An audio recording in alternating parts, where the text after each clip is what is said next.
할렐루야. 여러분 모두를 예수님 축복합니다. 하나님께 영광 돌립니다. 오늘도 여호와 이레입니다. 반드시 하나님께서 우리와 함께 하실 것을 믿습니다. 자, 오늘은 시편 65편 6절로 8절 말씀입니다. 기도하겠습니다. 영광과 감사와 찬송을 우리 하나님께 올려드립니다.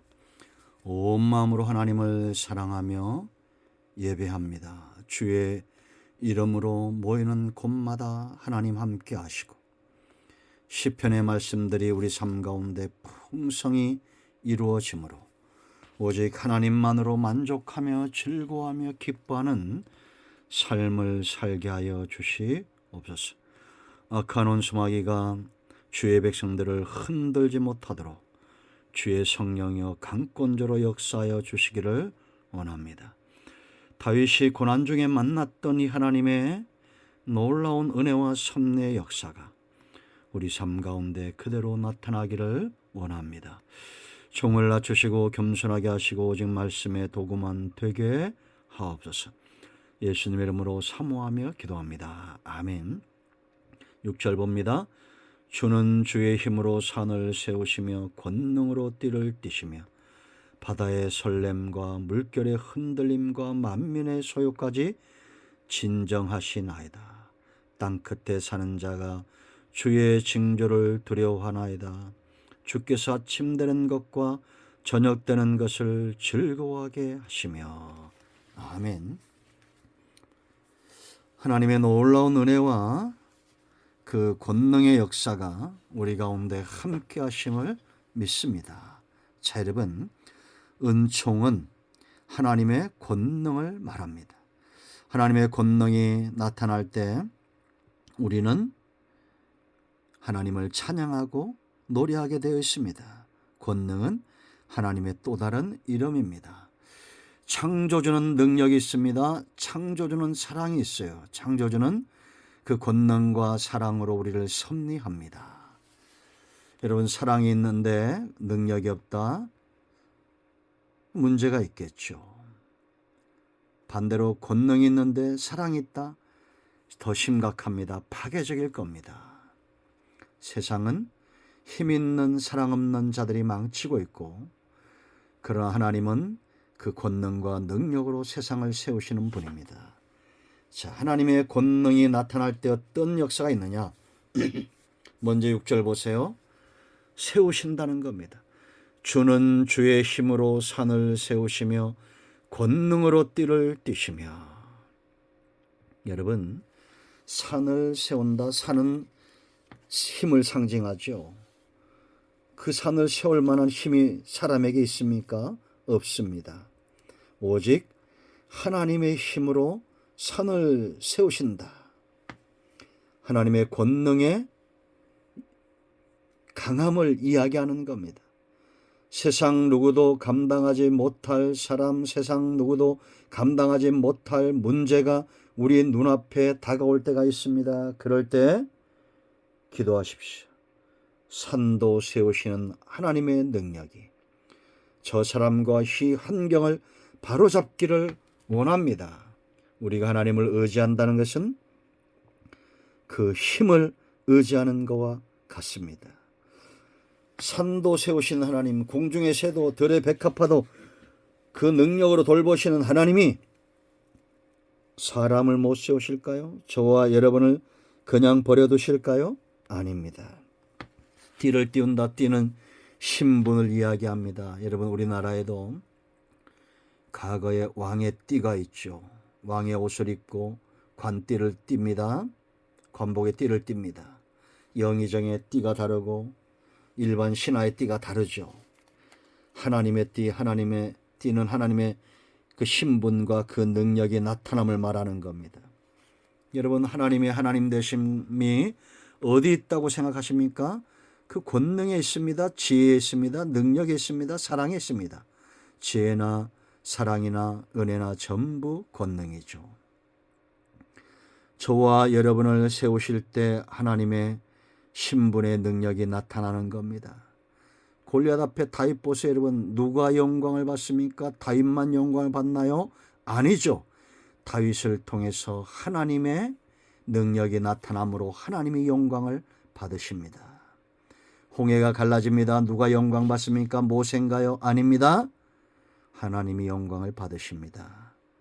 그러므로 여러분, 홍해 같은 문제, 골리앗 같은 사람 앞에 주저하지 마십시오. 나는 여호와 내 하나님만 의지한다 선포하십시오. 하나님의 신분의 능력이 나타날 것입니다. 하나님은 세우시는 분입니다. 지금도 하나님은 창조의 권능으로 사람들을 세우시고 온 땅을 섭리하십니다. 두 번째, 하나님의 능력이 나타날 때 평안, 진정되는 역사가 있습니다. 평안이 있습니다. 그러므로 우리는 하나님께 맡겨야 됩니다. 7절 보세요. 바다의 설렘과 물결의 흔들림과 인간 세상의 풍파를 이야기합니다. 만민의 소욕까지 뭐 한다고요? 진정하시나이다. 여러분, 홍해 앞에서 이스라엘 백성들이 원망하고 불평하고 모세를 향해서 원망할 때 모세가 한 말이 뭡니까? 너희는 잠잠히 있으라는 겁니다. 기다리라는 겁니다. 여호와의 구원하심을 너희가 볼 것이라는 겁니다. 이런 담대한 믿음이 저와 여러분에게 필요할 때가 있지 않습니까? 예수님이 제자들과 함께 게네사렛 호수를 건너갈 때에 바다에 광풍이 일어납니다. 그때 제자들은 뭐 했습니까?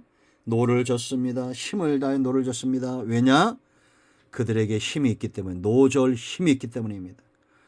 그 힘으로 감당이 되지 않습니다. 그때서야 비로소 주님이 생각이 납니다. 그리고 주무시는 주님 앞에 나가 흔들어 깨웁니다. 주여 어찌하여 주무시나이까? 우리가 죽게 된 것을 외면하시나이까? 여러분, 주님을 왜 깨웁니까? 같이 자면 되는 겁니다. 평안한 겁니다. 바다의 설렘도 물결의 흔들림도 어떤 풍파도 주님이 주무시는 것을 깨울 수 없습니다. 회방할 수 없습니다. 평안입니다. 여러분, 악신이 들린 사울이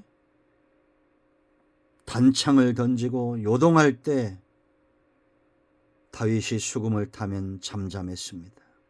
하나님이 역사하니 평안해지는 겁니다. 여러분, 마음이 요동합니까? 바다 물결 같습니까? 하나님께 나아가야 됩니다. 평안해질 겁니다. 문제가 있습니까? 사람의 문제입니까? 환경의 문제입니까? 어떤 문제입니까? 하나님께 나아가야 됩니다. 진정될 겁니다. 평안해질 겁니다. 저는 실제로 이런 것을 체험한 적이 있습니다. 귀신 들린 사람을 제가 여러 번 만났는데 얼마나 힘이 센지 모릅니다. 그런데 희한하게 제가 가서 허리춤을 잡으면 어린애처럼 순전해집니다. 같이 모여서 찬송하면 또 순전해집니다. 원래 상태로 돌아옵니다. 여러분, 어떤 풍파가 있다 할지라도 진정시키는 분은 하나님입니다. 내 힘으로 안 될 때 하나님께 맡기십시오. 세 번째, 하나님의 권능의 역사는 그 나라를 강대하게 합니다. 하나님의 나라 망하지 않습니다. 천국 강대해집니다. 날마다 번성해집니다. 8절 보세요. 여러분, 땅끝까지 미칩니다. 땅끝에 사는 자가 주의 징조를 두려워한다. 이방 나라 땅끝에 여러분, 하나님 여호와의 신이 우리 가운데 임하면, 성령이 너에게 임하면 너희가 뭐랬습니까? 권능을 받고 예루살렘과 온 유대와 사마리아 땅끝까지 내 증인 될 것이다. 증인, 징조입니다. 우리가 가는 곳마다 하나님의 나타남의 징조가 있으므로 두려워하는 겁니다. 모세의 얼굴에 광채가 나니 이스라엘 백성들이 두려웠습니다. 두려운 거예요. 아침 되는 것과 저녁 되는 것, 이거는 해 지는 데부터 해 뜨는 데까지라고 이렇게 해석합니다.